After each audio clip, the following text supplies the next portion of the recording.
तो जनता टीवी पर लगातार बात हो रही है नतीजों की, और नतीजों के बाद हम एनालिसिस कर रहे हैं तो समझ रहे हैं कि चुनाव में क्या कुछ हुआ है, किसने क्या खोया, क्या कुछ पाया। और हमारे साथ लगातार खास मेहमान जुड़ रहे हैं।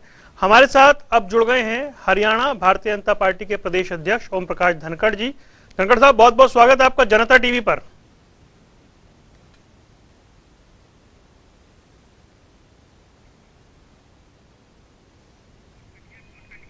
चलिए एक बार फिर से संपर्क साधने की कोशिश करते हैं और उनसे बात करेंगे। ये जो रिजल्ट आए हैं इससे क्या कुछ मायने हैं, इन्हें किस तरीके से देखा जा रहा है, इसे समझने की कोशिश करते हैं। तो आपको बता दें कि नगर पालिका और नगर परिषद के परिणाम सामने हैं, और उस परिणाम के बाद जगह जगह जो विजय जुलूस निकल रहे हैं, जो जश्न मनाया जा रहा है, उसकी तस्वीरें हम आपको दिखा रहे हैं।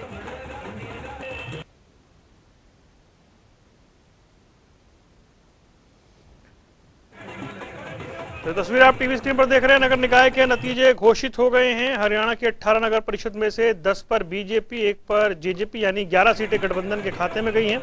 वहीं 28 नगर पालिका में बीजेपी जेजेपी ने 16 जीती हैं। और ये नगर पालिका के नतीजे आपके सामने हैं।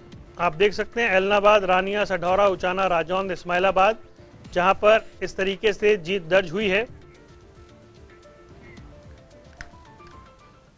और चलिए भारतीय जनता पार्टी के हरियाणा के अध्यक्ष ओम प्रकाश धनखड़ हमारे साथ जुड़ गए। धनखड़ साहब, बहुत बहुत स्वागत है आपका जनता टीवी पर। जी धन्यवाद जनता टीवी का। मैं देख रहा था सर, अभी जब ये फ्रेम तैयार हो रहा था तो लड्डू के डब्बे रखे हुए थे आपकी टेबल के आगे। तो सर मतलब जीत से संतुष्ट है या लड्डू बांटने वाली जीत है ये? देखिए, जनता ने पूरा थोक में आशीर्वाद दिया है। मैं 14 स्थानों पर लड़ने के लिए नगर परिषद गया था। 10 मुझे सीधे दे दी हैं, 1 जेजेपी को दे दी है, 1 बिना सिंबल के हमको दे दी है।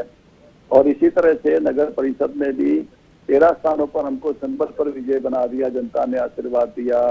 3 स्थानों पर बिना सिंबल के हमें विजयी बना दिया, 2 स्थानों पर जेजेपी को बना दिया। बाबेदी फुल कृपा की तरह आशीर्वाद दिया है जी। धनखड़ साहब, लेकिन सवाल यही है कि कांग्रेस चुनाव नहीं लड़ी, उसका फायदा मिला क्या, वॉक ओवर मिला क्या आपको? नहीं, कांग्रेस तो लड़ रही थी सब। आप पहले सिंबल से भागी, बाद में आ गई थी। जगह जगह फोटो लगी हुई है कांग्रेस के नेताओं की।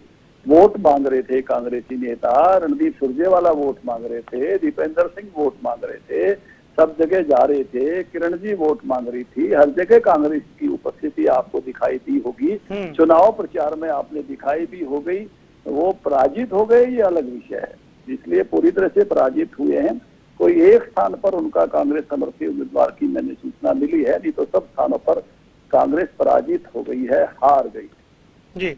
ये जो इतनी सारी पार्टियां मैदान में थी और हमने कुछ जगह पर देखा कि बहुत टाइट फाइट भी रही, क्या आपको लग रहा है कि जो आने वाले चुनाव होंगे मल्टी कॉर्नर फाइट की एक जगह बन रही है क्या हरियाणा?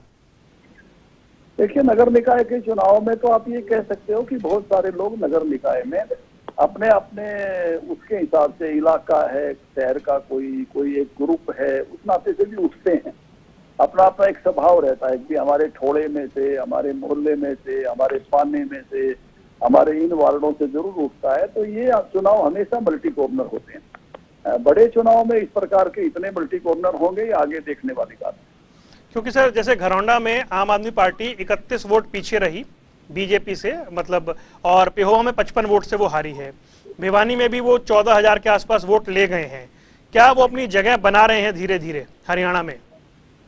नहीं, कोई एक स्थान पर इस्माइलाबाद जैसी छोटी सी जगह विजय उनको मिली है। बाकी डाटा शाम तक आता है।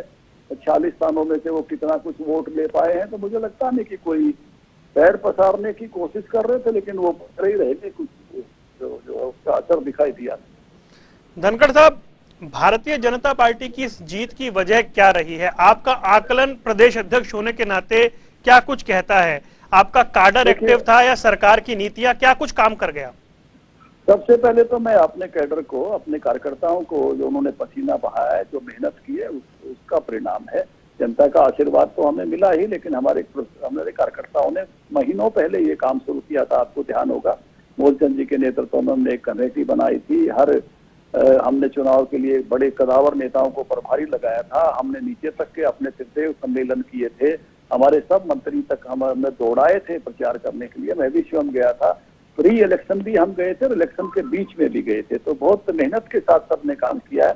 दूसरा ये भी है कि हमारे केंद्र की सरकार और राज्य की सरकार, प्रधानमंत्री नरेंद्र मोदी जी, मुख्यमंत्री जी के अच्छे कामों का भी इसमें लाभ है। जो हमने निवेदन किया था ट्रिपल इंजन का, लोगों ने उस पर भरोसा जताया और उसी प्रकार से छोटी सरकार भी कमल के फूल पर बनाई है, जिससे नागरिक विकास और तेजी के साथ हो सके। सर, अब डबल इंजन के बाद ट्रिपल इंजन का मतलब तो यह है कि जिम्मेदारी बहुत बढ़ गई है आप लोगों की। देखिए, निश्चित रूप से ये बात तो हमेशा जब आप पर दायित्व तो बढ़ता है, जब आप पर लोग भरोसा करते हैं, तो उसके नाते से आपकी जिम्मेवारी भी बढ़ जाया करती है। आप नीचे की समस्त इकाइयों में उस प्रकार का बेहतर विकास, उस 27 बिंदु का हम अपना संकल्प पत्र भी लेकर आए हैं। अपना बेस्ट देना ये हमारा दायित्व और निश्चित रूप से हम इसमें पूरा भरोसा करते हैं कि give your best, take others best, उस रास्ते पर हम आगे बढ़ेंगे। गठबंधन का भविष्य क्या देख रहे हैं सर? गठबंधन में भी जो है थोड़े स्थानों पर जेजेपी के लोग लड़े थे, उनमें से भी 3 स्थानों पर वो विजयी होकर आए हैं, तो उनकी भी अपनी उपस्थिति दर्ज हुई है। और भारतीय जनता पार्टी जेजेपी मिलाकर आप देखेंगे तो एक बड़ी संख्या जो है इन चुनाव में विजित हुई है। फिरोजपुर, झिरका, पुन्हाना जैसी जगहों पर बीजेपी की जीत और गठबंधन में अगर मैं नू भी जोड़ दूं तो इन इलाकों की जीत ने आपके विरोधियों को थोड़ा अचरज में डाला है। निश्चित रूप से ये विजय अपने आप में बहुत महत्वपूर्ण है। मैं चुनाव प्रचार में भी गया था और हमें सभी वर्गों ने हमको दब के समर्थन दिया है। मुस्लिम समाज ने भी जो है कमल का फूल खिलाया है, हम सबका धन्यवाद करते हैं। जैसे इन छोटे छोटे नगरों के विकास की आवश्यकता है उनको पूरा करेंगे। मैं कहूंगा कि जिस प्रकार से इस सारे इलाके में जहां कांग्रेस अपने क्लेम करती थी, कहीं सुरजेवाला जी करते थे, कहीं दीपेंद्र, कहीं किरण, उन सब स्थानों पर भी जो है भाजपा जो है दादरी में भी जीती है, झज्जर में भी जीती है, भाजपा बहादुरगढ़ में भी जीती है, भाजपा गोहाना में भी जीती है, भाजपा जींद में भी जीती है, भाजपा कैथल में भी जीती है, कालका में भी जीती है, जहां भी कुछ लोग पुराने कांग्रेस के लोग क्लेम किया करते थे। बहुत अच्छी शानदार जो है आशीर्वाद लोगों ने हमको दिया है। सर, ये झज्जर बहादुरगढ़ की जीत जिसका आप जिक्र कर रहे हैं, इसको लेकर बड़ी चर्चा हो रही है और खुद अब तो कुलदीप बिश्नोई ने, हाँ, इसलिए वो ताल में ताल नहीं मिला पा रहे। कुलदीप बिश्नोई जी भी जब माल नहीं है, कांग्रेस ऊपर से ही कमजोर होती आ रही है और कांग्रेस में जिस प्रकार से तालमेल का अभाव है, उसके कारण से कांग्रेस का जो ग्राफ है वो लगातार नीचे जा रहा है। देश भर में भी जा रहा है, यहाँ पर भी जा रहा है। व्यक्तिगत महत्वाकांक्षाओं को लेकर कुछ लोगों ने पार्टी को यहाँ घेर लिया है और उसके कारण से वो कांग्रेस की जो परफॉर्मेंस है वो नीचे जा रही है। सर, बिल्कुल आखिरी सवाल आपसे चलते चलते, इस जीत के मायने क्या हैं?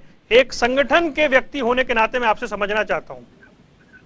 देखिए, पहली बात है, जनता में भारतीय जनता पार्टी को जो स्वीकार्यता, जो आशीर्वाद है वो बना हुआ है। पहली बात ये है कि हमको अच्छा आशीर्वाद जनता का मिला है और अपने कैडर को साथ लेकर अच्छी मेहनत के साथ हम इलेक्शन मैनेज कर पाए हैं।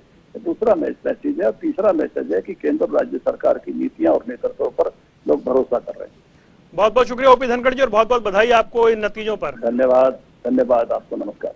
ओम प्रकाश धनखड़, भारतीय जनता पार्टी के हरियाणा के प्रदेश अध्यक्ष, जो बात कर रहे थे और इस जीत के मायने बता रहे थे और वो कह रहे थे कि पार्टी ने या जनता ने उनकी पार्टी को दोनों हाथों से वोट दिया, इसके साथ ही उनकी जिम्मेदारी बढ़ गई है।